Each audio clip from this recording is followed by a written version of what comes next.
সবাই জয়েন করতে পেরেছেন? কারো কোনো সমস্যা হয়নি তো? ঠিক আছে, everything is okay? Everything is okay না? গতকালকের রেকর্ডিং গুলি এখনো পাই নাই, অনেকেই গ্রুপে পাওয়া যাচ্ছে না। সো ওইটা ওকে না? আচ্ছা, গতকালকে রেকর্ডিং এবং আজকে রেকর্ডিং, সবগুলি রেকর্ডিং এ আপনারা আজকে রাত্রে পেয়ে যাবেন ইনশাল্লাহ। এন্ড শুধুমাত্র বিজনেস কমিউনিকেশন পরীক্ষা দিবেন এমন কেউ আছেন? শুধুমাত্র business communication, only business communication. Hmm, synopsis previous year questions, শুধুমাত্র বিজনেস কমিউনিকেশন। আসসালামু জি, আলাইকুম ভাই, আমি আছি মিজান। আমি আছি বিজনেস কমিউনিকেশনে, গতবার তো পাস করিনি। ওকে, বিজনেস কমিউনিকেশন মিজান ভাই, মিজান ভাই আছেন তাই না? শুধু শুধু আমি আছি, ওকে। বাকি সব পাস করে ফেলেছি। গত বছর আমাদের সবাই পাশ করেছে, হ্যাঁ, গত বছর মানে এক্সপেক্টেড লেভেলে, মানে যাই হোক, যেটা হয়েছে হয়েছে, বাট গত বছর বিজনেস কমিউনিকেশন আমাদের মনে হয় আপনি মনে হয় বাকি আছেন, আর সবাই পাশ করে ফেলছে। যারা নতুন অ্যাড হয়েছেন, নতুন করে জয়েন করেছেন, তবে সবাইকে অসংখ্য ধন্যবাদ। অনেক ফিমেল আছে নতুন করে জয়েন করেছেন, এবং অনেকে আছেন this is first time for your exam. So সঙ্গত কারণে বিজনেস কমিউনিকেশনের ট্রেন কোয়েশ্চেন প্যাটার্নটা কেমন হয়, এবং বিজনেস কমিউনিকেশনটা আপনার প্রিপারেশনটা আপনি কিভাবে নেবেন, সেই সব কিছু নিয়ে আমরা আজ আলোচনা করব প্রথম স্টেপে। দ্বিতীয় স্টেপে আমরা উম, মানে আমাদের কোর্স প্ল্যানটা ঠিক করব, কিভাবে আমরা এগুলি আমাদের জন্য সুবিধা হয়। সো প্রথম স্টেজে আমরা একটু কোয়েশ্চেন নিয়ে আলোচনা করি, আসলে কোয়েশ্চেন কিভাবে থাকে। ফার্স্ট অফ অল, আমি লাস্ট ইয়ারের কোয়েশ্চেনটাই অ্যাড করেছি। আর ইনফ্যাক্ট কোয়েশ্চেন, সাজেশন, সিনপসিস সবকিছুর রেকর্ডিং সবকিছু আপনারা আপনাদের পেইড গ্রুপে পাবেন। সবকিছু আপনারা আপনাদের পেইড গ্রুপে পাবেন। আপনারা যারা যে সাবজেক্ট থেকে আমাদের সাথে জয়েন করেছেন, যতগুলি সাবজেক্ট নিয়ে জয়েন করেছেন, আপনাদের সিনপসিস অথবা রেকর্ডিং ক্লাস সবকিছুর সাথে সেটা ট্যাগ করানো আছে। সো আপনারা যে সাবজেক্টে জয়েন করেছেন, আপনাদের টাইম, রেকর্ডিং যা যেটা যেখান থেকে পাবেন, আপনারা আপনাদের মতো করে দেখবেন, যারা যে যতগুলি সাবজেক্ট নিয়েছেন। No issues. Seven banking professional এক্সামিনেশনের ক্ষেত্রে বিজনেস কমিউনিকেশনের প্যাটার্নটা হচ্ছে এরকম। পরীক্ষা যে প্রথমে পার্ট এ থাকে, সেখানে 4টা প্রশ্ন দেওয়া থাকে, 2টা প্রশ্নের অ্যান্সার করতে হবে। বিজনেস কমিউনিকেশনে 100 মার্কসের পরীক্ষা থাকে, 45 পেলে পাস। টাইম হচ্ছে 3 ঘন্টা। বিজনেস কমিউনিকেশন অলওয়েজ ইংরেজিতে পরীক্ষা দিতে হয়, এটা বাংলা পরীক্ষা দেওয়া যায় না। পার্ট এতে 4টা প্রশ্ন থাকবে, সেই 4টা প্রশ্ন থেকে 2টা প্রশ্নের অ্যান্সার করতে হবে। 4টা প্রশ্ন থাকবে, সেখান থেকে 2টা প্রশ্নের অ্যান্সার করতে হবে। আপনারা নিশ্চয়ই দেখতে পাচ্ছেন যে এই যে প্রশ্নগুলি, সেগুলির ক্ষেত্রে A B C, A B C, A B C, A B C, সব এবিসি দেওয়া। ঠিক আছে? সো প্রথম পার্টে যদি আপনি 2টা কোয়েশ্চেনের অ্যান্সার করতে হয়, তাহলে আপনাকে আসলে 6টা কোয়েশ্চেন লিখতে হবে। 6টা কোয়েশ্চেন লিখতে হবে। সো সেই অনুযায়ী লেখার প্র্যাকটিসটা রাখতে হবে। কোন চ্যাপ্টারে কি কি প্রশ্ন আসছে সেগুলি নিয়ে আমরা আলোচনা আপাতত করার দরকার নেই, এটা আমরা চ্যাপ্টারে ঢুকলে আলোচনা করব। বাট আমি যতটুকু দেখেছি বা আমাদের সাজেশন থেকে, এখানে ম্যাক্সিমাম সবকিছুই আমাদের সাজেশনের কনসেপ্ট থেকেই আসছে। পার্ট বিতে যেটা হয়, practical oriented question, thought provoking question টাইপের 2টা কোয়েশ্চেন থাকে, সেখান থেকে আপনাকে একটা কোয়েশ্চেন লিখতে হবে। বিজনেস কমিউনিকেশনে কোনো ম্যাথ থাকে না, সো উইদাউট ম্যাথ। সেকেন্ড পার্টে এসে, পার্ট বিতে ওনারা একটা সিনারিও দাঁড় করাবে। সিনারিও দাঁড় করিয়ে আপনাকে আহ, একটা লেটার লিখতে দিতে পারে, একটা ইমেল লিখতে দিতে পারে, একটা রিপোর্ট তৈরি করতে বলতে পারে, একটা অফিস নোট তৈরি করতে বলতে পারে, একটা মিটিং মাইনার্স তৈরি করতে বলতে পারে, একটা প্রপোজাল তৈরি করতে বলতে পারে, what ever it is.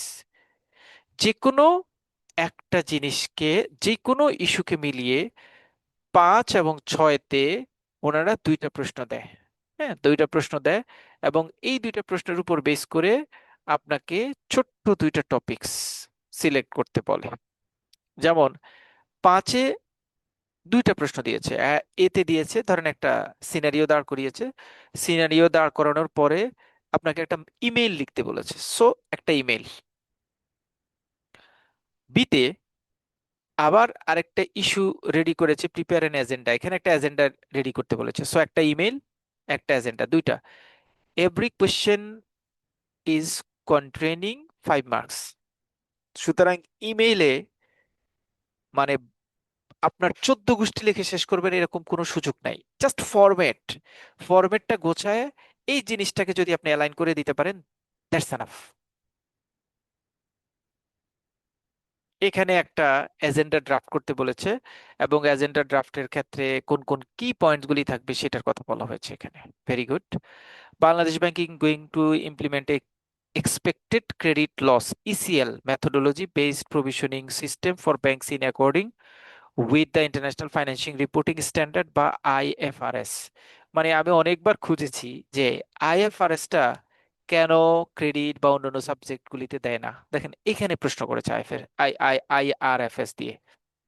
So আইএফআরএসটা দিয়ে, এটা আমরা অনেকেই জানি না, এটা হচ্ছে আমাদের আসলে ওই এক্সপেক্টেড লোন লসটা আগে থেকে ঠিক করে নেওয়ার একটা মেকানিজম। এটা নতুন করে একটা সার্কুলার, নতুন করে একটা পলিসি অ্যাডাপ্টেশন করেছে বাংলাদেশ ব্যাংক, এবং বাংলাদেশে থাকা সকল ব্যাংককে এই আহ, মানে নিয়মটা ফলো করার জন্য ইনস্ট্রাকশন দিয়েছে। As a part of this effort, all pertinent official of your STEM organization need to be trained off. Write a letter to the principal of the training academy of your organization.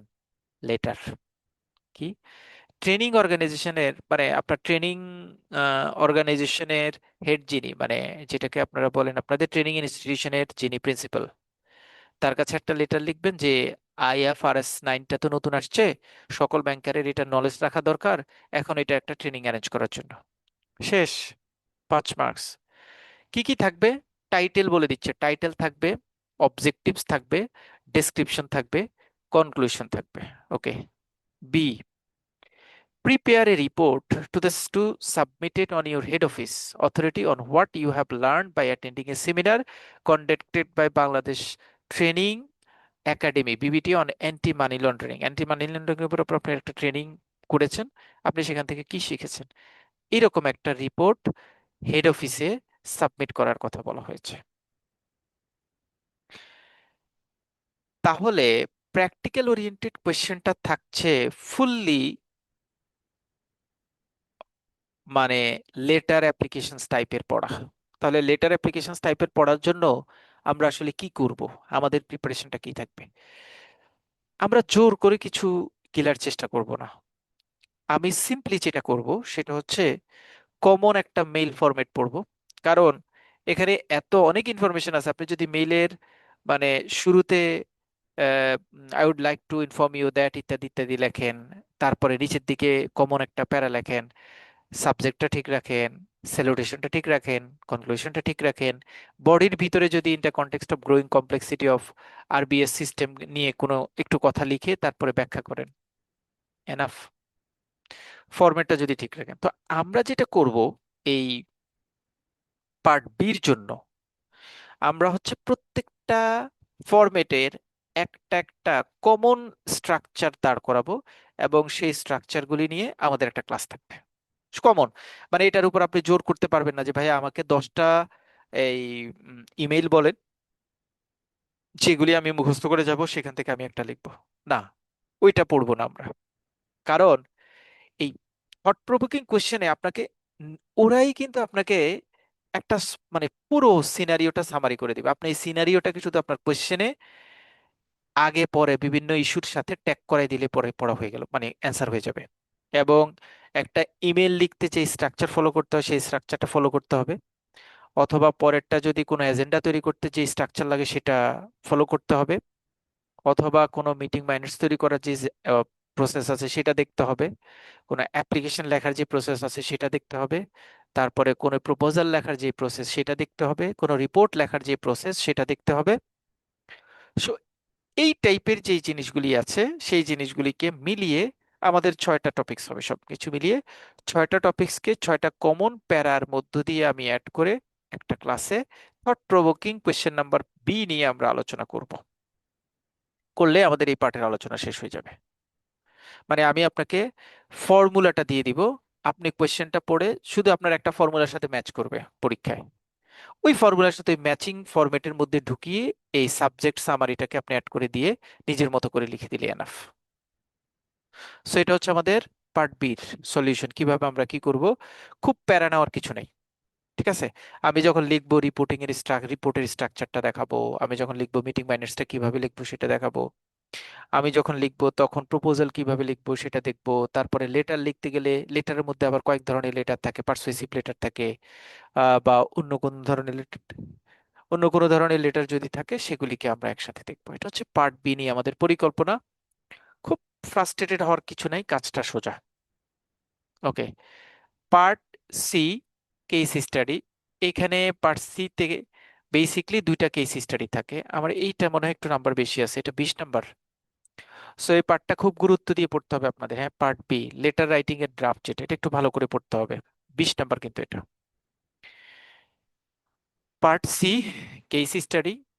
Case study, আপনাকে কেসটা পড়বেন, পড়ে আপনি তার উপর base করে লিখবেন। এবং এবারের পরীক্ষার জন্য হট ইম্পর্টেন্ট দুইটা তিনটা কেস স্টাডি আমরা সিলেক্ট করব, সেগুলি সম্পর্কে মোটামুটি আইডিয়া নিয়ে গেলে পরীক্ষার হলে আমাদের খুব ঝামেলা হবে না। ট্রাস্টলি, জাস্ট ট্রাস্ট মি। আমরা একটা দুইটা তিনটা চারটা চারটা টপিকস নিয়ে ব্রিফ আলোচনা করব। পরীক্ষা হয়তো আমি বললাম যে ওরা যেভাবে প্রশ্ন করে এবিসিডি, আমি এভাবে হয়তো এবিসিডির ডিরেক্ট অ্যান্সার পাবো না, বাট আমরা কনসেপ্টটাকে রেডি করে দিলে সেই কনসেপ্টের উপর বেস করে আপনি পরীক্ষার হলে লিখলে মোটামুটি কেস স্টাডিটা কভার করতে পারবেন। কারণ আমি সবাই জানি কেস স্টাডি ইজ আনসার্টেন, হ্যাঁ, এটা একদম কমন পড়বে, আপনি যা পড়েছেন সেখান থেকে আসবে এরকম না। আপনার টোটাল কোর্সটা ট্রুলি যদি আপনি ভালো করে বুঝে পড়েন তাহলে কেস স্টাডিটা আপনি নিজের মতো করে এমনি লিখতে পারবেন।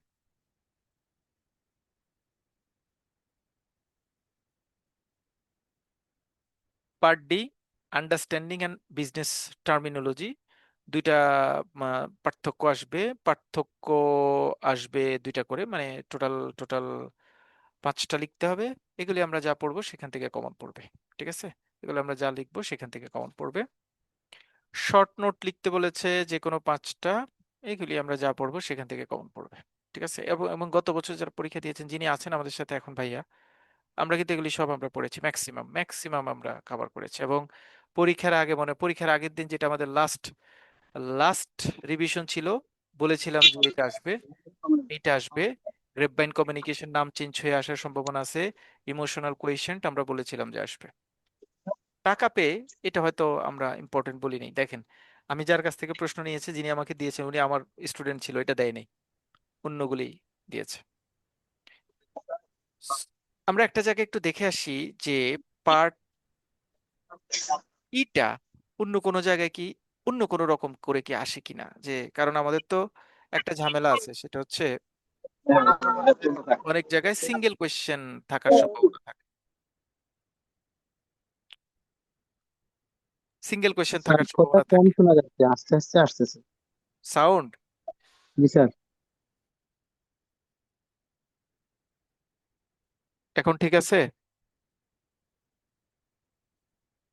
এখন ঠিক আছে? কে একজন একটু রেসপন্স করেন, ঠিক আছে এখন? ঠিক আছে ভাইয়া, ঠিক আছে স্যার। জি ভাই, ঠিক আছে। জি ওকে, ঠিক আছে। ফাইন। সো পার্ট ইটা, একটু প্রিভিয়াস ইয়ারের কোয়েশ্চেনটা একটু দেখে আসি। এটা তো লাস্ট ইয়ারের কোয়েশ্চেন দেখলাম, তার আগের ইয়ারের কোয়েশ্চেনটা একটু দেখি, যে আমাদের কোনো মানে এই কোয়েশ্চেনটা কোনো ধরনের চেঞ্জ আসে কিনা।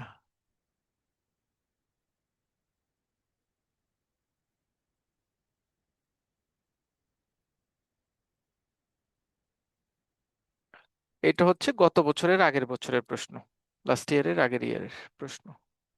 প্রশ্ন দেখতে পাচ্ছেন আপনারা? দেখতে পাচ্ছেন?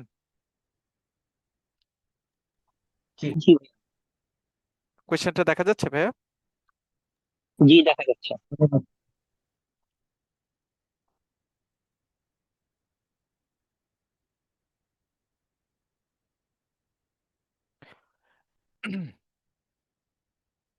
ওকে, দেখেন এখানে ব্রড কোয়েশ্চেন নিয়ে আলোচনা না করি।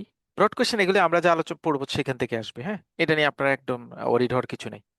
যা পড়বো সেখান থেকে আসবেন। Practical oriented question, e commerce নিয়ে প্রশ্ন আসছে, in the context of the write a letter, একটা লেটার আসছে। তারপরে মিটিং এজেন্ডা আসছে, মিটিং এজেন্ডাটা পরীক্ষা আসে প্রায়, মিটিং এজেন্ডা আসছে। তারপরে হচ্ছে উম, তারপরে হচ্ছে দুইটা আসছে। এখানে একটু ভালো ছিল, হ্যাঁ, গত বছর একটু মানে গত বছরের আগের বছরটা একটু ভালো ছিল। সেই বছরে আসছে এইটাতে 10, মানে তখন তো নতুন নতুন সিলেবাস বের হইছে, মানে আইবিবি নতুন কোয়েশ্চেন প্যাটার্ন চেঞ্জ করেছে, একদম হুবহু তারা সেরকমই ফলো করেছে। দুইটা কোয়েশ্চেন দিয়েছে, আর কেস স্টাডিতে 20 রেখেছে, বাট আমার কাছে কেস স্টাডি 20 হিসেবে ভালো মার্কস না। কেস স্টাডি এখানে 15 থাকলেই হয়। কম্পেয়ার অ্যান্ড কন্ট্রাস্ট যা কিছু অ্যাড করেছে, ইজি পারবো। এইটা শর্ট নোট আসে। আচ্ছা, বিজনেস কমিউনিকেশন আপনাদের জন্য একটা একটা ইয়ে আছে, মানে ফ্লেক্সিবিলিটি আছে। আচ্ছা, সবাই একটু দেখে রাখেন, ডিজিটাল ডেটক্স, এটা সিক্স ব্যাংকিং প্রফেশনাল এক্সামিনেশনের প্রথম শর্ট নোট। আমি একটু আগে যে প্রশ্নটা অ্যাড করেছি সেভেনতেও কিন্তু এই শর্ট নোটে আসছে। এই যে দেখেন, দেখতে পাচ্ছেন, ডিজিটাল ডেটক্স। সুতরাং আপনি যদি কোনো জায়গা থেকে কোনো ইনফরমেশন পান, এটা কোর্স ছোট করে ফেলা যায়, এটাতে এইটুকু বাদ দিয়ে পড়বো, এইটুকু রাখবো, এইটুকু থাকবো, completely not necessary for that, completely not necessary. আপনার এটার দিকে মুভ করারই দরকার নাই। এখন আপনারা বলেন, আপনাদের মানে আমার হিসাব অনুযায়ী এইটা হচ্ছে 15, এইটা হচ্ছে 10 25, আর লেটার রাইটিং এ হচ্ছে 20 45 একদিকে, আর কেস স্টাডি 15 বাদ দিলাম, কারণ আমি এক্সপেক্ট করতেছি যে এই বছর আপনাদের পরীক্ষা জাস্ট 7 ব্যাংকিং প্রফেশনাল এক্সামিনেশনের মতোই হবে, কারণ এটা সুন্দর প্রশ্ন। 6 যেটা হয়েছে সেটা হচ্ছে আইবিবি যে প্যাটার্নের কথা বলেছে সেই প্যাটার্নটাকে ফলো করেছে, সেই অনুযায়ী সেই প্রশ্নটা ঠিক আছে, বাট বিজনেস কমিউনিকেশনের স্ট্যান্ডার্ড অনুযায়ী 7 ব্যাংকিং প্রফেশনাল এক্সামিনেশনের প্রশ্নটা বেশি স্ট্যান্ডার্ড। মানে আসলে বিজনেস কমিউনিকেশন, আমি ব্যাংকারদেরকে এই সাবজেক্টটা পড়াচ্ছি তাদের কমিউনিকেশন স্কিলটাকে গ্রো করার জন্য। সো কমিউনিকেশন স্কিলটা গ্রো করা যাবে যে ওয়েতে, সেটা হচ্ছে পার্ট বি দিয়ে। মানে আপনি letter writing, email writing, application writing, এই জায়গাগুলিতে আপনি যত স্কিলড হবেন তত আপনার আসলে লেখার হাতটা ভালো হবে। So part beta important. এখন পার্ট বিতে 20, তারপরের মডিউল হচ্ছে এই পার্ট সিটা, কেস স্টাডিটা আমি এখন মানে এটা শেষে পড়বো, সব কোর্স শেষ হলে। পার্ট ডিটা 10, এবং পার্ট ইটা 15। টোটাল এইদিকে থাকে হচ্ছে 15 10 25 আর 45। এই 45কে আগে শেষ করে যাব, তারপরে ব্রড কোশ্চেন ধরবো, এরকম করব, নাকি ব্রড কোশ্চেনটা আগে পড়ে আসবো? ভাই এটার ক্ষেত্রেও 45 আগে শেষ করে যান ভাই। আমার কাছে মনে হচ্ছে যে এই 45টা আগে শেষ করা যায়, স্পেশালি পার্ট বিটা আপনাদের মধ্যে অনেকের মধ্যে একটু ভয় কাজ করতে পারে যে ভাইয়া লেটার যদি আসে কিভাবে লিখবো। কারণ আমি প্রায় অ্যাডমিশনের সময় বা আপনারা যারা অ্যাড হয়েছেন তাদের বিভিন্ন কথাবার্তায় কিন্তু এই ভয়টা আমি পেতাম যে ভাইয়া লেটার কি ম্যান্ডেটরি দিতে হবে কিনা। সো কোয়েশ্চেন প্যাটার্ন বলে লেটার ম্যান্ডেটরি দিতে হবে। ঠিক আছে, কোয়েশ্চেন প্যাটার্ন তো এটাই বলছে যে পার্ট বিটা আপনাকে অ্যান্সার করতে হবে, এবং পার্ট বিটা আইবিবির প্যাটার্নটাকে ওর মানে ব্রিচ করে এটাকে 20 করা হয়েছে, এবং এটাকে আমরাও অ্যাপ্রিসিয়েট করি। আর বিজনেস কমিউনিকেশনে ধরেন এটার একটা পার্টের সাথে অন্য একটা পার্টের খুব বেশি কানেক্টিভিটি নাই। মানে আপনি যদি ধরেন পার্টিটা পড়ে ফেলেন, পড়ে ফেলতে পারেন, নো ইস্যুস। আপনি যদি ডিফারেন্সটা পড়ে ফেলতে চান, পড়ে ফেলতে পারেন, no no no problem, cover হয়ে যাবে।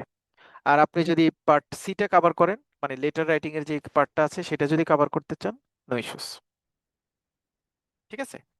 সো আমরা আই বিলিভ যে আমাদের আসলে আমরা এই পার্টগুলিকে একত্রে কভার করে ফেললে আমাদের জন্য বেটার হবে। সো আমরা এই তিনটা জিনিসকে একত্রে, মানে আমাদের যে পড়ার পার্ট আছে বা যে পড়ার ইস্যুজ আছে সেগুলিকে আমরা যদি একত্রে কভার করে ফেলি তাহলে আমাদের কোনো সমস্যা নাই। তাহলে আমরা যেটা করব সেটা হচ্ছে আপনাদেরকে আহ, একটা শিট প্রোভাইড করব যেটার মধ্যে তাদের কোয়েশ্চেন অ্যানালাইসিস শেষ, আর আমি বিজনেস কমিউনিকেশন বইটা খুব বেশি অ্যানালাইসিস করার দরকার নাই।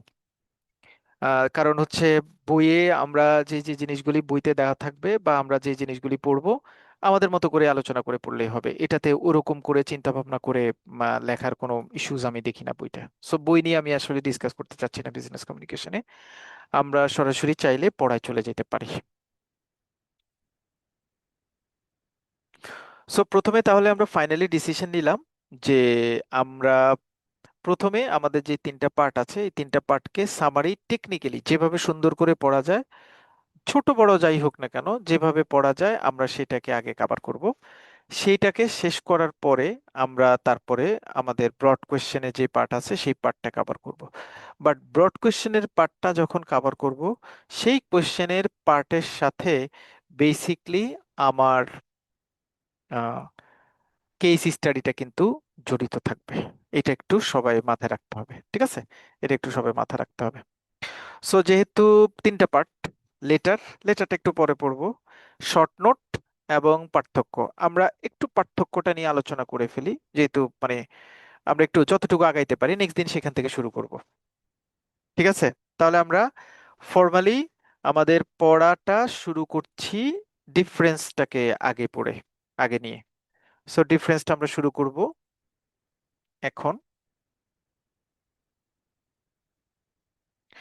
আমরা নিজেরা পড়বো, আমি বলবো এটার সাথে বাংলা ইংরেজি মিলিয়ে এক্সাম্পল মিলিয়ে পড়বো, যাতে করে আপনাদের মানে পড়তে গেলে খুব বেশি ঝামেলা না হয়। হ্যাঁ, খুব বেশি ঝামেলা হবে না, আমরা একটু আলোচনা করব। আপনারা একটু মাথায় রাখবেন মুখস্থ করার কিছু না, আমি যেটা মুখস্থ করার কথা যেটা আছে যেখানে সেটা আমি বলবো যেটা একটু মুখস্থ করতে হবে। আদারওয়াইজ যেটা মুখস্থ করার দরকার নাই সেটা মুখস্থ করবেন না, ঠিক আছে? কথাগুলি শুনলেই হবে। শুধু যারা ইংরেজিতে একটু ভয় আছে যে ইংরেজি লিখতে একটু সমস্যা হবে হয়, বা মানে বাই নেচারই ইংরেজির প্রতি একটা ফোবিয়া আছে, এটা অনেকেরই আছে, আপনারা একটু প্র্যাকটিস করতে হবে। পড়ার পরে যে মনে করলেন যে একটু লিখলাম, এবং এই লেখাটা একটু নিজের ভাষায় লেখার চেষ্টা করবেন। বই পড়েছি মুখস্থ করেছি, মুখস্থ লেখার যুগ কিন্তু এখন আর নাই। আর আপনি মুখস্থ পরীক্ষার হলে লিখলেই কিন্তু আপনার ওই খাতাটা কিন্তু নেগেটিভলি মার্কিং হবে। সুতরাং এটা একটু খেয়াল রাখবেন। আমাদের ব্যাচে বা এই যে বললাম যে আমাদের সাথে গত বছর কতজন ক্লাস করেছে বিজনেস কমিউনিকেশনে, গত বছর বিজনেস কমিউনিকেশনে ক্লাস করেছে 97। গত বছরের ব্যাচে আমাদের ছিল 97, বিজনেস কমিউনিকেশনে 97। সো 97 থেকে ভাইয়া আজকে ভাইয়ার সাথে কথা হলো এখন, যে ভাইয়া বললো যে আমার রেজাল্টটা খারাপ হয়েছে। বাট ভাইয়া নিজেও ডেফিনেটলি ডিক্লেয়ার করবেন যে ভাইয়া প্রশ্ন কমন পড়েছে, সবই ভালো পরীক্ষা দিয়েছে, কিভাবে জানি রেজাল্ট ভালো আসে নাই। ওই স্ট্যান্ডার্ড এররের যতটুকু থাকে ততটুকু, আদারওয়াইজ যারা পরীক্ষা দিয়েছে তারা সবাই কিন্তু বের হয়ে গেছে, ঠিক আছে? সো আমরা যেভাবে আলোচনা করব, প্রথমত আপনার letter writing, broad question, single part, difference, সব প্রশ্ন কমন পড়বে। অ্যাটলিস্ট ব্রড কোয়েশ্চেনের ক্ষেত্রে চারটা কমন না পড়লেও দুইটা লিখতে হবে, হ্যান্ডসামলি কমফোর্টলি দুইটাই কমন পাবেন। পার্থক্য ডেফিনেটলি পাঁচটা কমন পাবেন চোখ বন্ধ করে। শর্ট নোট যেই পাঁচটা লিখতে হবে, পাঁচটা কমন পাবেন। লেটার রাইটিং, আপনার তো লেটার ফরম্যাট আমরা পড়াবো, সো ফরম্যাট অনুযায়ী আপনি কমন পাবেন, নো ইস্যুস। শুধু একটু একটু নার্ভটা ঠান্ডা রেখে পড়বেন, তাহলে দেখবেন যে বিজনেস কমিউনিকেশনটা টাফ না। আর প্লিজ একটু, যেহেতু আমরা অনেক টেকনিক্যাল ইস্যুজ আলোচনা করি, এগুলি আসলে আপনি রেকর্ডিং ক্লাসে এই টেকনিকগুলি কিন্তু মাথায় নিতে পারবেন না, রেকর্ডিং শুনে আপনার ভালো লাগবে না সত্যিকার অর্থে। লাইভ ক্লাসে যেমন আমরা একদিক থেকে অন্যদিকে যাচ্ছি, কখনো একটা শিট ওপেন করছি, আবার কখনো বলছি কি আমরা ব্রড কোয়েশ্চেন দিয়ে যাব না শর্ট কোয়েশ্চেন দিয়ে যাব, আবার আপনাদের ওপিনিয়ন নিচ্ছি, তারপর আমরা টেকনিক্যালি বলার চেষ্টা করছি এটা হলে ভালো হবে। সবকিছু মিলিয়ে live class is fabulous for everyone who will desire to pass the all subject or desired subject within single shot.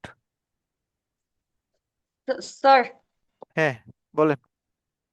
Sir short নোটের ক্ষেত্রে যে উম, একটার একটা একটা একটাতে চার চার মার্ক করে, এই 4 মার্কের জন্য স্যার 1 পেজ লিখলে হবে নাকি এর চাইতে বেশি লিখতে হবে? Short note, short note 4 short মার্কসের জন্য, কোশ্চেন। তার মানে আপনাকে হ্যাঁ, 5টা লিখতে হবে।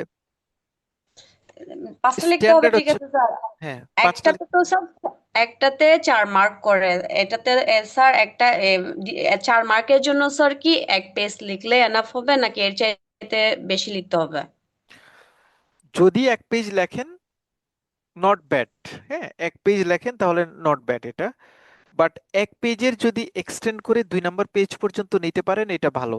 মানে আমি বলছি না 2টা পেজ ফিল আপ করে লিখেন, মানে আপনার লেখাটা এক পেজ থেকে বেড়ে 2 নম্বর পেজে গেছে, এরকম ইন্টিমেশন দিলে সেটা একটা পজিটিভ ভাইব ক্রিয়েট করবে যে ও মানে একটু বড় করে লিখেছে। বাট আপনি যদি এক পেজ করে রিজিট হন যে এক পেজে লিখবেন, তাহলে তো এক পেজ অনেকের অক্ষর বড় থাকে, দেখা গেল যে লেখাটার মানে স্টাইলটা ঠিক থাকে না।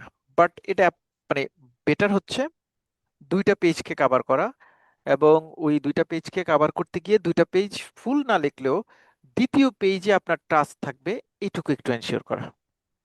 আচ্ছা।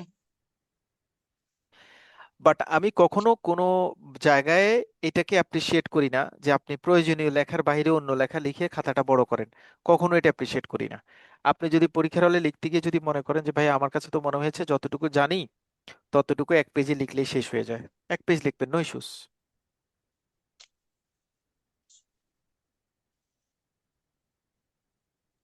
ভাইয়া একটু আমার ও, একটা পার্সোনাল এক্সপিরিয়েন্স শেয়ার করতে চাই। আমি আসলে এটা হয়তো অনেকের জন্য কনফিডেন্সের ব্যাপার থাকবে। যেটা হচ্ছে লাস্ট সেভেন্থে হচ্ছে আমি 3টে এক্সাম দিয়েছিলাম আর কি। তো তার মধ্যে আমি এটা দীর্ঘদিন পরে আমার প্রথম এক্সাম। আমি অনেকদিন পরীক্ষা দিই নাই, অনেক বছর।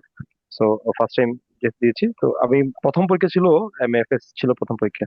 ওই পরীক্ষাতে আসলে আমি লিখার প্যাটার্নটা বুঝতে পারি নাই যে আসলে প্রশ্ন কিরকম আসবে সেটা জানতাম, বাট লিখবো কিভাবে স্টার্ট কোনটা থেকে স্টার্ট করলে যে আমি দ্রুত আনসারটা শেষ করতে পারবো সেটা বুঝতে না পেরে আমি প্রথমেই ব্রড কোয়েশ্চন দিয়ে লিখে স্টার্ট করছি। এটা করাতে আসলে আমার ভুল হয়েছে, যেটা আমি বুঝতে পারিনি। তো আমি ফুল আনসার করতে পারিনি, আমি আনসার করছি 75। কিন্তু 75 যেটা আনসার করছি এটা মোটামুটি ধরেন আমি আসলে চেষ্টা করছি যে আমার প্রপারলি আনসারটা মানে টু দি পয়েন্ট। আমি খুব একটা লিখি নাই আসলে, পরিমিতিও লিখছি। এই যে আপু যেটা বললো যে 4 মার্কস বা 5 মার্কস, আপনি এটা গতবার বলেছিলেন যে 5 মার্কসের জন্য এক পেজ মোটামুটি চলে, সমস্যা নেই। আমি ওভাবেই ইয়া করছি যে এক পেজ 5 মার্কের জন্য এক পেজই লিখছি। বাট আমি ওভারঅলি আনসার করছি কিন্তু 75। কিন্তু আমি মানে আশা করি না যে এটাতে পাশ করবো, কিন্তু এটাতে দেখে দেখলাম যে পাশ করলাম। তো আমার কাছে মনে হচ্ছে যে আসলে মানে লিখা কতটুকু হচ্ছে এটা হচ্ছে কোয়ালিটি। মানে লিখার আমি যেগুলো লিখতেছি লেখাগুলো ল্যাঙ্গুয়েজটা কেমন হচ্ছে এবং কোয়ালিটিটা কি, আমি লেখাগুলো কি আসলে ইনফরমেটিভ কিনা, এটাই মনে হয় আমার কাছে ইয়া করে, মানে ম্যাটার করে হয়তো বা। আমি এটাই মনে হয়েছে আমার কাছে লাস্ট পরীক্ষাটা দিয়ে। Okay, thank you, thank you, good good good, very good issues. হ্যাঁ, কথা হচ্ছে আপনি আসলে ওই মাথার ভিতরে এটা ঢুকানোর দরকার নাই যে আমি উম, এই প্রশ্নটা আমাকে 2 পৃষ্ঠা লিখতে হবে, এটা কিন্তু কখনো ঢুকাবেন না। আপনি লিখতে গিয়ে আপনার লেখাটা যেখানে গিয়ে শেষ হচ্ছে ওইখানে যাবেন। তবে যখন লেখাটা শেষ করতে গিয়ে আপনি যখন দেখছেন প্রথম পেজটা কাভার, তখন আপনার মাথায় জাস্ট ব্যাডলি একটু ইন্টেনশন রাখবেন যে আমি পরের পেজটা একটু অ্যাড হব। হ্যাঁ, আচ্ছা। তাহলে এটা একটু পজিটিভ ভাইব ক্রিয়েট করবে। Okay, we are starting compare and contrast. প্রথম কম্পেয়ার এন্ড কন্ট্রাস্ট হচ্ছে ফর্মাল এবং ইনফর্মাল কমিউনিকেশনের মধ্যে পার্থক্য। কমিউনিকেশন মানে কি? কমিউনিকেশন মানে হচ্ছে যোগাযোগ। এটা বিভিন্ন ভাবে হইতে পারে। ফর্মাল কমিউনিকেশন যখন হবে তখন সেটা নির্দিষ্ট নিয়ম কানুনের মাধ্যমে হবে। মানে আপনি যদি কোনো অর্গানাইজেশনে কাজ করেন তাহলে সেই অর্গানাইজেশন যে মানে ডেকোরাম আছে, সেই অর্গানাইজেশনের যে পলিসি আছে, যে হায়ারার্কি আছে, যে ডকুমেন্টেশনের প্রসেস আছে, সেই প্রসেস অনুযায়ী যখন হয় তখন সেটাকে বলা হবে ফর্মাল কমিউনিকেশন। তাহলে ফর্মাল কমিউনিকেশন হচ্ছে ওই সকল কমিউনিকেশন যে সকল কমিউনিকেশন অর্গানাইজেশনের নিয়ম নীতি অনুযায়ী হয়, তাদেরকে ফর্মাল কমিউনিকেশন বলা হয়। আর যে সকল কমিউনিকেশন সাধারণত অফিসিয়াল এবং ব্যাংকের নিয়ম নীতি অনুযায়ী হয় না, সেই সকল কমিউনিকেশনকে বলা হয় ইনফর্মাল কমিউনিকেশন, যেটার আরেকটা নাম হচ্ছে গ্রেপভাইন কমিউনিকেশন, যেটার আরেকটা নাম হচ্ছে আনঅফিসিয়াল কমিউনিকেশন। সো তিনটা বলা যাবে: informal communication, grapevine communication, unofficial communication. তাহলে ফর্মাল কমিউনিকেশন হচ্ছে ব্যাংকের পলিসি প্রসিডিউর এবং নিয়ম নীতি অনুযায়ী যে সকল কমিউনিকেশন হয় সেটাকে বলা হয় ফর্মাল কমিউনিকেশন। আর ইনফর্মাল কমিউনিকেশন হচ্ছে যেটা ব্যাংকের নিয়ম নীতি অনুযায়ী যে সকল মানে কমিউনিকেশনটা পরিচালিত হয় না, সেটাকে বলা হয় ইনফর্মাল কমিউনিকেশন। ইনফর্মাল কমিউনিকেশনের আরেকটা নাম হচ্ছে আনঅফিসিয়াল কমিউনিকেশন। ইনফর্মাল কমিউনিকেশনের আরেকটা নাম হচ্ছে গ্রেপ বাইন কমিউনিকেশন। গ্রেপ বাইন ওয়ার্ডটা খুব মাথায় রাখবেন, কারণ পরীক্ষা চলে আসতে পারে ফর্মাল এবং গ্রেপ বাইন কমিউনিকেশনের মধ্যে পার্থক্য কি। আপনি তো ইনফর্মাল দিলে লিখতে পারতেন সুন্দর, কিন্তু গ্রেপভাইন হওয়ার কারণে আপনি পরীক্ষার হলে ভালো করে নাও লিখতে পারেন, এজন্য এই ওয়ার্ডটা ভালো করে মাথায় রাখতে হবে। ফর্মাল কমিউনিকেশন স্ট্রাকচারাল ডকুমেন্টেড থাকে, ইনফর্মাল কমিউনিকেশন আনস্ট্রাকচারাল এবং ডকুমেন্টেড থাকে না। ফর্মাল কমিউনিকেশন খুব রিলায়েবল এবং এটার মধ্যে অ্যাকুরেসি থাকে, ইনফর্মাল কমিউনিকেশনটার মধ্যে অ্যাকুরেসি থাকে না।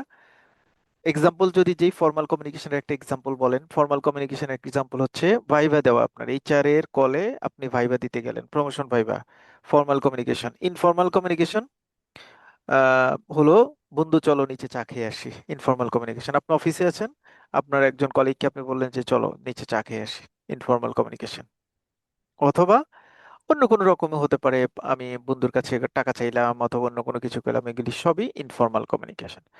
সো ফর্মাল এবং ইনফর্মাল কমিউনিকেশনের মধ্যে মোটামুটি পার্থক্য বা সম্পর্ক হচ্ছে এরকম।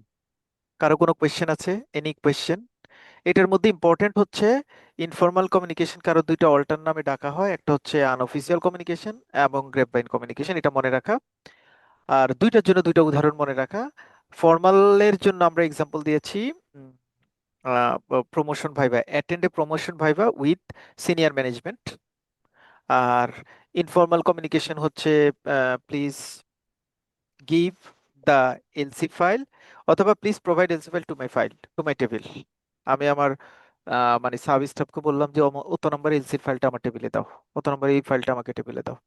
কোনো ডকুমেন্টেশন কিছু নাই, কোনো কথা নাই, কোনো রেকর্ড নাই, কোনো পেপার নাই এটার এগেনস্টে, এটাকে বলবো আমরা ইনফর্মাল কমিউনিকেশন। কারো কোনো সমস্যা আছে 1 নম্বর প্রশ্ন বুঝতে? নাই। 2 নম্বর, আপওয়ার্ড অ্যান্ড ডাউনওয়ার্ড কমিউনিকেশন। শুনতে ভালো লাগছে, upward and downward communication. Upward কমিউনিকেশনটা হচ্ছে কমিউনিকেশনটা সাবঅর্ডিনেট টু সুপারভাইজার, নিচ থেকে উপরের দিকে যাবে, আপওয়ার্ড কমিউনিকেশন নিচ থেকে উপরের দিকে। আর ডাউনওয়ার্ড কমিউনিকেশন হচ্ছে কমিউনিকেশনটা থাকবে উপর থেকে নিচের দিকে। ঠিক আছে? তাহলে আপওয়ার্ড কমিউনিকেশন হচ্ছে যে কমিউনিকেশনটা সাবঅর্ডিনেট অথবা লোয়ার লেভেল টু হায়ার লেভেলের দিকে যাবে। আর ডাউনওয়ার্ড কমিউনিকেশনটা হচ্ছে সুপিরিয়র বা হায়ার লেভেল থেকে সাবঅর্ডিনেটদের মধ্যে আসবে যে কমিউনিকেশন, সেই কমিউনিকেশনকে বলা হয় ডাউনওয়ার্ড কমিউনিকেশন। আচ্ছা, পার্থক্যের ক্ষেত্রে অনেকে আমরা বলি এটা কি 4টা পার্থক্য দিতে হবে ফিক্সড, অথবা আপনি যেভাবে ঘর করে দিয়েছেন এভাবে ঘর করে দিব, না প্যারা প্যারা করে দিব, ইটস আপ টু ইউ। কেউ কোনো ধরনের রিজিটমেন্টে থাকবেন না, আপনার যেটা লিখতে যেভাবে লিখতে সুবিধা হয় সেভাবে লেখেন। কারণ আপনি শুধু দুইটার কন্ট্রাস্ট টাইপের ওপিনিয়ন লিখতে পারলে আপনি নাম্বার পাবেন এখানে। এটা ঘর করে লিখলেন নাকি পয়েন্ট আকারে লিখলেন সেটা ম্যাটার করবে না। ওকে, সো ভাই, একটা নেক্সট। কথা বলতে চাচ্ছিলাম। ইকোনমিক্সে যখন আমরা পড়লাম তখন আপনি বলেছিলেন যে সেখানে যেভাবে পয়েন্ট আকারে দেওয়া আছে সেটাতে আর কি বেশি মানে ভালো। ইম্পর্টেন্সি থাকবে আর কি। তা আর এভাবে যখন আমি বক্স আকারে দিব তখন এটা ফিক্সড করে দেওয়া হয়, এটা বলেছিলেন ভাইয়া। আচ্ছা, একটু বিজনেস শেয়ার করেন আবার। কমিউনিকেশনের ক্ষেত্রে আমরা যেই টপিকস গুলি নিয়ে আলোচনা করি এটা একদমই স্পেসিফিক টপিকস। দ্যাটস ওয়াই এখানে আমরা বক্স দিয়ে আপনাদেরকে দিয়েছি। আর বক্স দিয়ে দেওয়ার আরেকটা কারণ আছে, সেটা হচ্ছে বক্স দিয়ে করলে আপনাদের পড়া নাকি মনে থাকে, এটা আমার দোষ না, আপনাদের নাকি পড়া মনে থাকে। স্পেসিফিকেশন থাকে যে বক্স দিয়ে পড়ছি, পড়াটা কম থাকে, ডিটেইল আলোচনা করতে হয় না।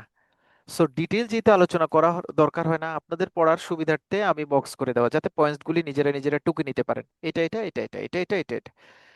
আমি যদি আমি কেন আমার একটা খুব ইম্পর্টেন্ট একটা মানে অবজারভেশন আছে এখানে, যেহেতু আপনি প্রশ্নটা করেছেন সেটা আমি একটু ক্লিয়ার করি। সেটা হচ্ছে, ধরেন একটু আগের যেখানে আমি এক্সাম্পল দিয়েছি এই জায়গাটাতে, হ্যাঁ, ফর্মাল কমিউনিকেশনটা যে আপনি ব্যাংক ভাইবা দিয়েছেন সেটাই তো শুধু ফর্মাল কমিউনিকেশনের একটা এক্সাম্পল না, আরো অনেক হাজার হাজার এক্সাম্পল আছে। এখন একজন টিচার মানে যিনি আপনার খাতাটা স্ক্রুটিনি করবেন, তিনি তো এই প্রশ্নগুলি, প্রশ্নের সাথে এটার অ্যান্সার কি হবে এটা তো আগে মাথায় সেট করেন। এটা তো সবাই জানেন। হ্যাঁ, তিনি আগে মাথায় সেট করেন যে আমার অ্যান্সারটা কি হবে এবং এই কোয়েশ্চেনের অ্যান্সারটা কি হবে। এমন ক্যান্ডিডেট নিয়ে আছি, শুধু লিংক, কাজটা এত সোজা করে দিচ্ছি, লিংকও চেঞ্জ করি নাই শুধু আপনাদের এই মানে সুবিধার জন্য, তারপরে নাকি লিঙ্ক খুঁজে পায় না।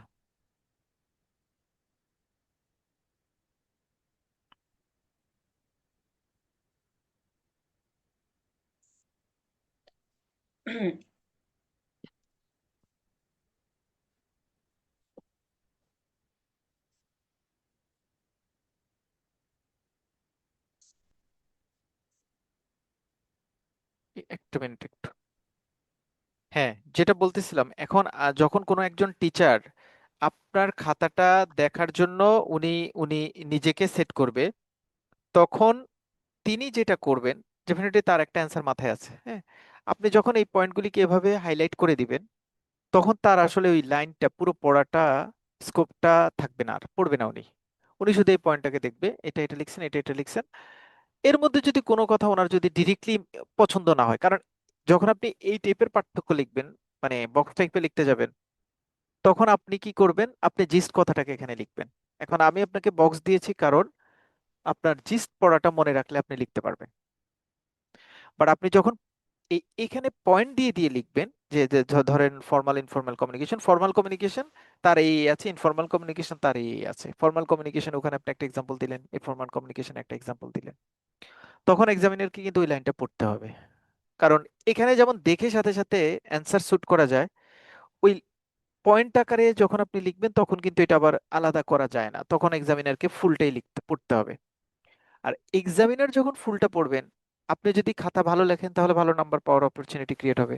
আর আপনি যদি ভালো না লেখেন, তাহলে আপনার ভালো নাম্বার পাওয়ার অপরচুনিটি থাকবে না। এজন্য যদি আপনার রাইটিং স্কিলটা ভালো হয়, তাহলে আমি অলওয়েজ অ্যাপ্রিসিয়েট করি যে এই বক্স টাইপের অ্যান্সারটা আপনি দিবেন না।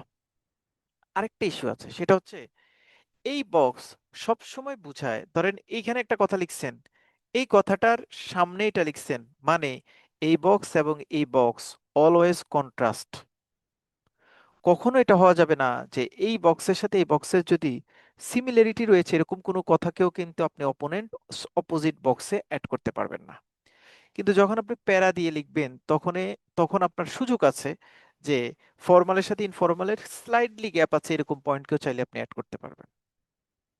মানে ওখানে আপনার স্কোপটা বেশি হয়, বেশি থাকে, সেজন্য। এবং ওইটা আনলিমিটেড লিখছেন, আপনি লিমিট করলেন না, এই জন্য বক্সের চেয়ে প্যারা দিয়ে লেখাটা বেশি যৌক্তিক। বাট আমরা আপনাদেরকে সাজেশন এটা বা অন্যান্য সাবজেক্টগুলিও কিন্তু মানে বক্স করে দিব ম্যাক্সিমাম, কারণ বক্স করে দিলে আপনার একটু পড়াটা তাড়াতাড়ি মনে রাখতে পারবেন। বাট লেখাটা তো আপনার কাছে। এখন যদি আপনি মনে করেন যে যে আমি বক্স করে লিখবো, নো ইস্যুস, একদমই পেনিট্রেশনে যাওয়ার দরকার নেই যে বক্স করে লিখলে মনে হয় নাম্বার পাবো না, এরকম হবে না।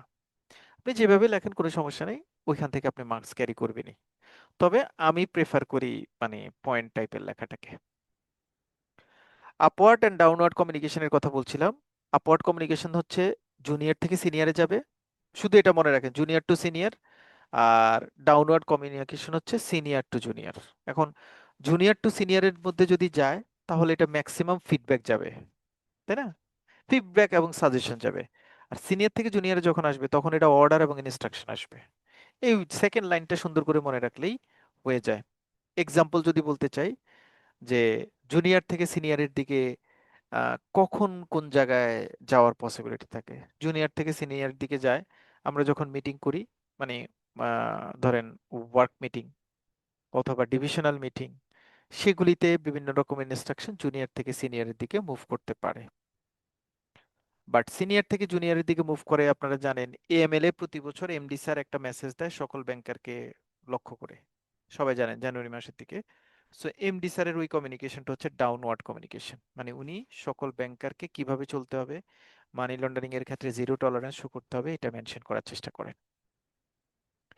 Internal and external communication. Internal হচ্ছে আপনার প্রতিষ্ঠানের ভিতরে যত এন্টিটি আছে তাদের মধ্যকার কমিউনিকেশন। এক্সটার্নাল হচ্ছে আপনার প্রতিষ্ঠানের বাইরে যারা আছে তাদের সাথে কমিউনিকেশন।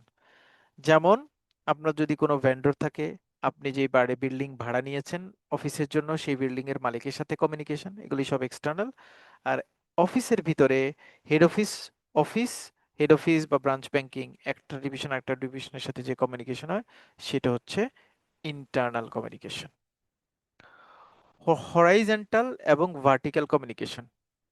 হরাইজন্টাল কমিউনিকেশনটা হয় সেম লেভেলের এমপ্লয়ীদের মধ্যে horizontal communication. Same level means হচ্ছে সেম ডেজিগনেশন, সেম ডিভিশনে কাজ করছে এরকম। আর ভার্টিক্যাল কমিউনিকেশন হয় ডিফারেন্ট হায়ারেটিক্যাল লেভেলের মধ্যে, একজন ভিপি, একজন জুনিয়র অফিসার, একজন সিনিয়র অফিসার, এই টাইপের। ধরেন আপনার আইটি একটা নতুন সিস্টেম লঞ্চ করতে যাচ্ছে, সেখানে সকল ডিভিশনের লোককে আসতে বলছে, কোনো ডিভিশনে জুনিয়র অফিসার আসছে, কোনো ডিভিশনে সিনিয়র অফিসার আসছে। এটা হচ্ছে ভার্টিক্যাল কমিউনিকেশন, বিভিন্ন জন একত্রে থাকে এখানে, দ্যাটস ওয়াই এই কমিউনিকেশনটা ফর্মাল হবে। আর হরাইজন্টাল কমিউনিকেশন সেম লেভেলে তো বন্ধু, তুই কেমন আছো, তুমি, সকল কিছু হয়। সো ওইটা হচ্ছে কোঅর্ডিনেশনটা ইমপ্রুভ করা হয়, এটা লেস ফর্মাল হয় এবং এখানে হায়ারার্কির গ্যাপটা কম থাকে। আনসলি unsolicited and solicited proposal, last ইয়ারে এই প্রশ্নটা আসছে। আনসলিসিটেড এবং solicited proposal. Proposal sent with request, proposal sent in response to request. ধরেন কেউ একটা প্রপোজাল তৈরি করে দেওয়ার জন্য বলেছে আপনাকে, আপনি ওই রিকোয়েস্টের বেসিসে যদি কোনো প্রপোজাল তৈরি করেন তাহলে সেই প্রপোজালকে বলা হয় সলিসিটেড প্রপোজাল। আর কেউ আপনার কাছে কোনো প্রপোজাল তৈরি করতে বলে নাই, আপনি সার্কামস্ট্যান্সেস চিন্তা করে প্রপোজালটা তৈরি করেছেন, এই ধরনের প্রপোজালকে বলা হয় আনসলিসিটেড প্রপোজাল। আনসলিসিটেড প্রপোজাল হচ্ছে ওই আমি তোমার এই কাজটা করে দিব ভাই, কোনো সমস্যা না, টেনশন করো না। তার মানে এটা জেনারেল এবং ব্রড টাইপের হয়, এটা স্পেসিফিক হয় না। আর সলিসিটেড প্রপোজাল সব সময় স্পেসিফিক হয়, আমাকে স্পেসিফিকলি বলে এইটার উপর বেস করে আমাকে একটা প্রপোজাল দাও, আমি সেটা দিই, এবং এটা ডিটেল হয়। লিগ্যাল নোটিশ এবং শো কজ নোটিশ, আমরা জানি সবাই, শো কজ নোটিশ তো আমরা সবাই জানি। লিগ্যাল নোটিশটা কে দেয়? লিগ্যাল নোটিশটা হচ্ছে formal notice before legal action. মানে নর্মালি লিগ্যাল অথরিটি কোনো একটা অ্যাকশন নেওয়ার আগে সেই ব্যক্তি বা প্রতিষ্ঠানকে যে নোটিশটা দেয় সেটাকে বলা হয় লিগ্যাল নোটিশ। তাহলে আপনার নামে কোনো একটা কেস করা হলো, তাহলে কোর্ট আপনাকে বলবো যে তোমাকে এতদিনের মধ্যে এটার প্রুফ দিতে হবে, না হলে তোমাকে অ্যারেস্ট করা হবে, এটা লিগ্যাল নোটিশ। এটা ইস্যু করে কে? লয়ার ইস্যু করে বা লিগ্যাল অথরিটি ইস্যু করে। এটা সাধারণত কোর্ট রিলেটেড ইস্যুর সাথে জড়িত। শোকজ নোটিশটা আপনাকে কোনো একটা কারণ দর্শানোর জন্য বলা হয়, শো কজ। শো মানে দেখানো, কজ মানে কারণ, কোন কারণে তুমি এই কাজটা করছো এই কারণটা ব্যাখ্যা করো। ডেফিনেটলি এটা নেগেটিভ অর্থে ব্যবহার করা হয়। Notice asking employee for misconduct, এমপ্লয়ির মিসকন্ডাক্টের জন্য যে নোটিশটা দেওয়া হয় সেটাকে আমরা বলি শোকজ নোটিশ। এটা ইস্যু করে এমপ্লয়ার বা অথরিটি ইস্যু করতে পারে। এটা সাধারণত ইন্টারনাল ডিসিপ্লিনারি প্রসেসের মধ্যে থাকে এবং এটা কখনো কখনো পানিশমেন্টের ক্রিয়েশন করতে পারে, পানিশমেন্টের ইস্যুর সাথে জড়িত থাকতে পারে। এগ্রিমেন্ট এবং কন্ট্রাক্ট, কন্ট্রাক্ট এবং এগ্রিমেন্ট। এগ্রিমেন্ট হচ্ছে মিউচুয়াল আন্ডারস্ট্যান্ডিং বিটুইন পার্টিস, আর কন্ট্রাক্ট হচ্ছে লিগালি এনফোর্সমেন্ট এগ্রিমেন্ট। অর্থাৎ এগ্রিমেন্ট হচ্ছে আমার আর আপনার, মানে মানে গার্লফ্রেন্ড হচ্ছে এগ্রিমেন্ট, আর হাজব্যান্ড ওয়াইফ হচ্ছে কন্ট্রাক্ট। কারণ হাজব্যান্ড ওয়াইফের মানে ব্যাক এন্ডে কাবিননামা থাকে, আর গার্লফ্রেন্ডের ব্যাক এন্ডে কোনো কাবিননামা থাকে না। আমরা হাজব্যান্ড ওয়াইফ বা আমরা মানে গার্লফ্রেন্ড বয়ফ্রেন্ড। সো গার্লফ্রেন্ড বয়ফ্রেন্ডের মধ্যেও কমিটমেন্ট থাকে যে আমি তোমাকে পছন্দ করি, হাজব্যান্ড ওয়াইফের ওখানেও যে আমি তোমাকে পছন্দ করি, বাট ওইটা ডকুমেন্টেড, লিগালি ডকুমেন্টেড, আর এটা লিগালি ডকুমেন্টেড না। সো বয়ফ্রেন্ড গার্লফ্রেন্ড হচ্ছে এগ্রিমেন্ট, আর বিবাহ হচ্ছে কন্ট্রাক্ট, কারণ ওটা লিগ্যাল এনফোর্সমেন্ট মানে ওয়েটা থাকে। এগ্রিমেন্টটা কখনো মানে লিগালি রূপ নিতে পারে, নাও নিতে পারে, এটা মনে হয় আর ব্যাখ্যা করা দরকার নাই। আর কন্ট্রাক্টটা অলওয়েজ লিগালি বাইন্ডিং থাকবে। এগ্রিমেন্টাল ফর্মাল ইনফর্মাল দুই রকমই হতে পারে, কন্ট্রাক্ট অলওয়েজ স্ট্রিক্টলি ফর্মাল হতে হবে। এগ্রিমেন্টের ক্ষেত্রে জোর জবরদস্তি করে বাই ল দিয়ে তাকে চাপ দেওয়া যাবে না, কন্ট্রাক্টের ক্ষেত্রে চাপ দেওয়া যাবে, ল দিয়ে এনফোর্স করা যাবে। অ্যানুয়াল রিপোর্ট এবং অডিট রিপোর্ট। অ্যানুয়াল রিপোর্ট হচ্ছে কোনো একটা কোম্পানির সারা বছরের পারফরমেন্সগুলি যেখানে একত্রে উপস্থাপন করা হয় সেটাকে বলা হয় অ্যানুয়াল রিপোর্ট। এই অ্যানুয়াল রিপোর্টটা কেউ চেক করে নাই, মানে সকল পারফরমেন্স একত্রে নেওয়া হয়, এটাকে অ্যানুয়াল রিপোর্ট বলা হয়। বাট অ্যানুয়াল রিপোর্টটা যখন আফটার চেকিং, মানে লিগ্যাল অথরিটি বা অডিট যারা চেক করার পরে ওই রিপোর্টটাকে পরিমার্জিত রূপে দাঁড় করানো হয়, তখন সেটাকে বলা হয় অডিট রিপোর্ট। সো ডিফারেন্স হচ্ছে, অডিট রিপোর্ট হচ্ছে আসলে অ্যানুয়াল রিপোর্টের কনসাইজ এবং প্রিসাইজ ভার্সন, এবং এই অ্যানুয়াল রিপোর্ট সাধারণত কোম্পানি ম্যানেজমেন্ট তৈরি করে, আর অডিট রিপোর্টটা হচ্ছে ইন্ডিপেন্ডেন্ট অডিটর যারা তারা তৈরি করে। অ্যানুয়াল রিপোর্টের মধ্যে কোম্পানি তার পারফরমেন্স বলার চেষ্টা করে, আর অডিট রিপোর্টে যারা অডিট মানে ইন্ডিপেন্ডেন্ট অডিটর যারা আছে তারা কোম্পানির লুফলগুলি প্রকাশ করার চেষ্টা করে। সো অ্যানুয়াল রিপোর্ট হচ্ছে পারফরমেন্সের সাথে রিলেটেড, আর অডিট রিপোর্ট হচ্ছে সাধারণত সেই কোম্পানির পজিটিভ নেগেটিভ কনসিকুয়েন্সেসের সাথে রিলেটেড। এনকোডিং ডিকোডিং বলতে কি বোঝায়? Encoding process of converting idea into message by sender, আর ডিকোডিং মানে process of interpreting message by receiver. সেন্ডারের কাছে process of converting idea into message by sender, সেন্ডারের কাছ থেকে কোনো একটা মেসেজ যদি আমি রিসিভ করে এবং সেটাকে পড়ার মতো ভাষায় নেই, তখন সেটাকে বলা হয় এনকোডিং করা। আর ডিকোডিং করা মানে হচ্ছে process of interpreting message by receiver. Receiver যখন কোনো একটা জিনিস এনকোডিং ডিকোডিং, এনকোডিং মানে হচ্ছে ধরেন আমরা কোনো একটা আমাদের সুইফটে কোনো মেসেজ যখন যায়, তখন সুইফট থেকে আমি যে মেসেজটা পাঠাই এটা কিন্তু মানে ভাষা চেঞ্জ হয়ে যায়, মানে ইয়ে দিয়ে সোশ্যাল মিডিয়া দিয়ে যাওয়ার সময়, যাতে অন্য কেউ এই মেসেজটা গ্রিপ করলেও সেখান থেকে কোনো বেনিফিটস নিতে না পারে। আর ডিকোডিং মানে হচ্ছে যিনি মেসেজটা রিসিভ করবেন, তিনি এই মেসেজটা রিসিভ করার পরে তিনি সেইটাকে আবার ওই যে এনকোডেডের আগের যে ভাষা ছিল সেই ভাষাতে কনভার্ট করেন এবং কনভার্ট করে সেটার মিনিংটা জানেন। তাহলে এনকোডিং হচ্ছে রেগুলার ভাষাটাকে ল্যাঙ্গুয়েজ সিম্বল অথবা অথবা অন্য কোনো ওয়েতে চেঞ্জ করা, আর ডিকোডিং হচ্ছে এই চেঞ্জকৃত সিম্বল ল্যাঙ্গুয়েজটাকে আবার রেগুলার ভাষায় কনভার্ট করা। এনকোডিংটা সাধারণত সেন্ডারের হাত দিয়ে ইনিশিয়েটেড হয়, আর ডিকোডিংটা সাধারণত রিসিভারের হাত দিয়ে রিকোয়েস্টেড হয়, এই যে রিসিভারের হাত দিয়ে রিকোয়েস্টেড হয়। আমরা এতটুকু রাখি, আজকে 9 পর্যন্ত পড়ি। 10 থেকে আমরা নেক্সট ক্লাসে এটা শেষ করে সিঙ্গেল নোটগুলিও পড়ে ফেলবো। এই যে সিঙ্গেল নোটগুলি যদিও নিচে আছে আপনাদের একটা শিটে কভার করবে, সিঙ্গেল নোটগুলি আমরা মোটামুটি শেষ করে ফেলবো। আমরা যে জিনিসটা ভালো করে বুঝবো তারপরে নিজের মতো করে লিখলেই মোটামুটি পরীক্ষা কভারেজ হয়ে যাবে ইনশাল্লাহ। সিঙ্গেল নোট একটু বেশি রাখছি যাতে মানে রিস্কে না পড়ি আর কি পরীক্ষার জন্য, ঠিক আছে? তাহলে আজকে আমরা বিজনেস কমিউনিকেশন শেষ করবো এখানে। আমাদের পরের ক্লাসটা হচ্ছে বিজনেস মানে বেসিক অ্যাকাউন্টিং। আমি বেসিক অ্যাকাউন্টিংটা শুরু করছি, একটু পরে শুরু করবো ইনশাল্লাহ। মানে আমরা 5 মিনিটের একটা ব্রেক নিই, 9টা 35 থেকে শুরু করব। থ্যাংক ইউ, আসসালামু আলাইকুম। আসসালামু আলাইকুম ভাইয়া।